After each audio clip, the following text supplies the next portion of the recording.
Halo teman-teman, Assalamualaikum. Kaifa halukum? Alhamdulillah ana bi khairin syukran.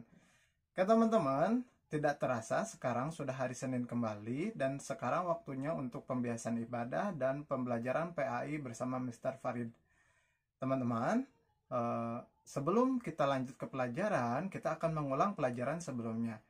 Di minggu kemarin kita telah belajar bagaimana atau kita telah belajar untuk bertanggung jawab akan sesuatu perbuatan yang kita kerjakan.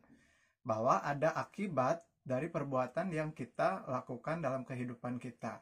Sebagai contohnya, ketika kalian bermain bola, ketika bola itu memecahkan jendela orang lain dan kalian harus bertanggung jawab atas perbuatan kalian tersebut. Masih ingat kan?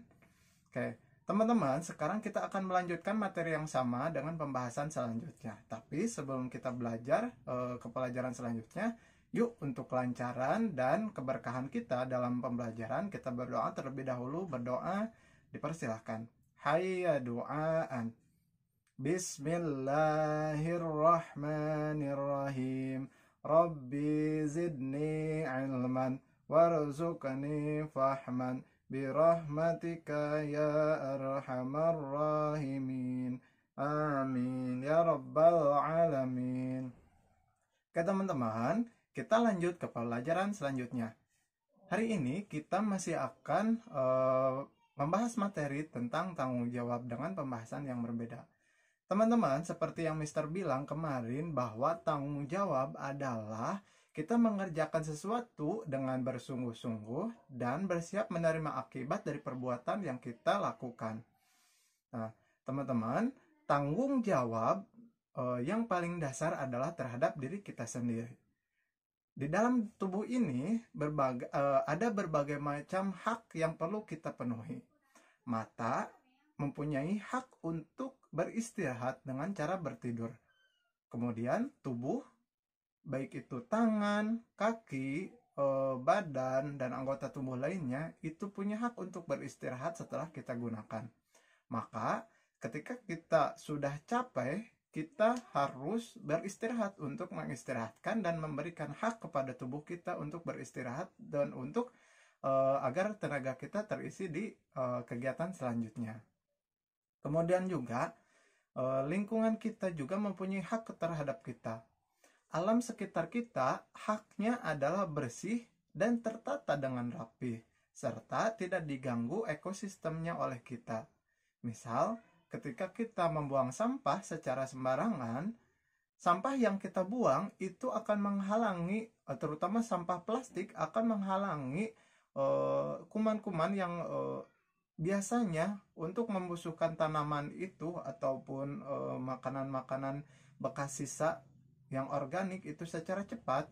Ketika itu dihalangi dengan plastik yang kita buang, maka akan terhambat pembusukannya dan kemudian juga lingkungan kita menjadi tidak indah, kotor, dan jadi berpenyakit. Hal itu juga akan berdampak kepada kita yang tinggal di lingkungan tersebut. Tuh, dosanya berlipat loh sesudah ketika kita membuang sampah. Sudah membuang sampah tidak pada tempatnya sembarangan, itu juga dosa. Kemudian ketika itu menghalangi untuk pembusukan sisa-sisa makanan organik yang oleh bakteri nantinya untuk tanaman yang di sekitar itu menjadi pupuk, menjadi makanan untuk mereka, pohon-pohonan di sana terhalangi oleh sampah yang kita buang, kita juga sudah berbuat dosa kepada tanaman. Kemudian kepada lingkungan kita juga telah memberikan kita juga telah berdosa karena apa? Menjadi tidak sehat dan tidak indah. Oleh karena itu, teman-teman, buanglah sampah pada tempatnya. Nah, kemudian yang ketiga adalah bertanggung jawab kepada Allah Subhanahu wa Ta'ala atas perbuatan yang kita lakukan selama di dunia ini. Allah menyuruh kita untuk beribadah. Seperti dalam Al-Quran, Allah telah menyebutkan, tidaklah aku menciptakan jin dan manusia, melainkan hanya untuk beribadah kepadaku. Allah telah menjelaskan bahwa kita diciptakan untuk beribadah kepadanya. Bagaimana cara beribadah? Oleh karena itu, kita diwajibkan untuk belajar agar ketika kita beribadah kita sesuai dengan apa yang Allah perintahkan. Oke teman-teman, bertanggung jawab berarti mempertanggungjawabkan segala hal yang kita kerjakan. Intinya seperti itu. Kemudian teman-teman juga bisa melakukan atau men-challenge diri kalian sendiri untuk lebih baik dari hari ke hari dalam hal bertanggung jawab, terutama terhadap diri sendiri, lingkungan sekitar, kedua orang tua kalian, dan tentunya kepada Allah Subhanahu wa Ta'ala. Teman-teman, untuk challenge hari ini silahkan kalian kerjakan kolom insya Allah aku bisa di halaman 28. Silahkan tinggal dicontreng di kolom ya atau tidaknya seperti biasa. Sekian dari Mister. Wallahu muwaffiq ila aqwamit thoriq. Assalamualaikum warahmatullahi wabarakatuh.